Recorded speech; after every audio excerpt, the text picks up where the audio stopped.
Model, design এবং paint green line বাস থেকে অনুকরণ করা, যথারীতি সেই সেম কাজ।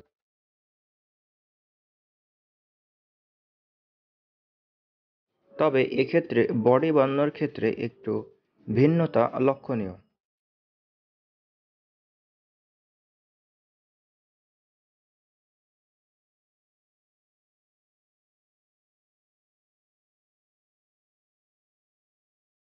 এক্ষেত্রে বডিতে একটু ডিপ খাত ছিল, সেটা বানানোর জন্য বডি কেটে হালকা ফাঁকা দিয়ে আবারও অ্যাটাচ করা হয়েছে এবং এই পর্যায়ে দাগটা দেখতে পাচ্ছেন।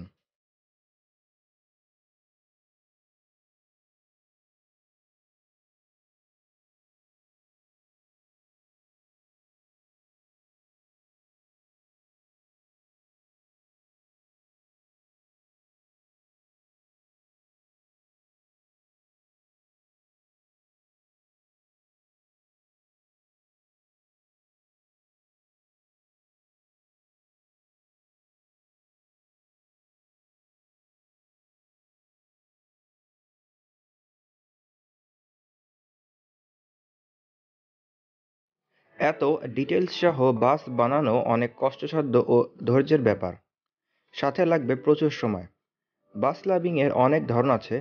কেউ বাসের ছবি তুলে মজা পায়, কেউ বাসের রিভিউ দিয়ে, আবার কেউ বা আমার মতন মিনিয়েচার বানিয়ে।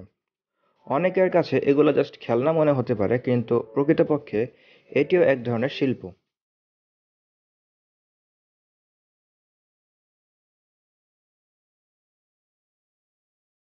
গ্রিন লাইন পরিবহনের আরও একটি বাস গ্রিন লাইন ডাবল ডেকার।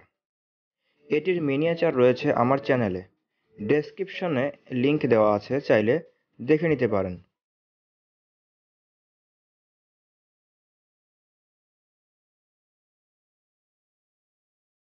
আসুন এবার বাসের ফ্রন্টে যাই। অরিজিনাল বাসের ফ্রন্ট ও মিনিয়েচারটির ফ্রন্ট কতটা মিলেছে তা কমেন্ট করে জানিয়ে দিন।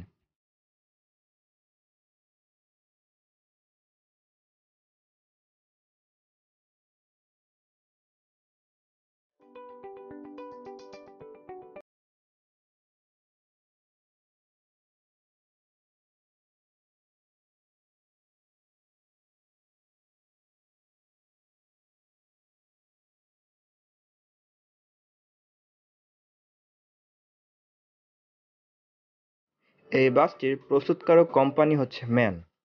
ম্যানের হেডকোয়ার্টার্স হচ্ছে জার্মানিতে। ম্যান শুধু বাস বানায় তা নয়, বাস বানানোর পাশাপাশি তারা ট্রাক ও বিভিন্ন ধরনের ইন্ডাস্ট্রিয়াল ভেহিকেল তৈরি করে থাকে।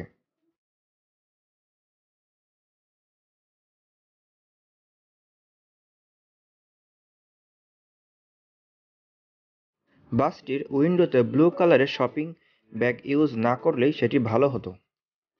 সাইড ভিউতে কতটা মিল লক্ষণীয় সেটাও কমেন্ট করে জানিয়ে দিতে পারেন। আপনাদের মূল্যবান মতামতই আমাকে যে কোনো ধরনের মিনিয়েচার বানাতে অনুপ্রাণিত করবে।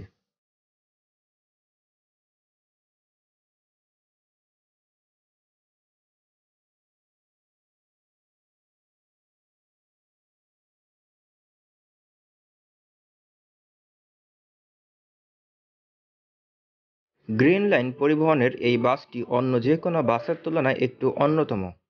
এটা নিয়ে বাস ফ্যানদের মধ্যে আলাদা এক ধরনের হাইপ রয়েছে, কারণ এই বাসটি হাইডেক, যা কিনা বর্তমান লাক্সানা SR2-তে দেখতে পাওয়া যায়।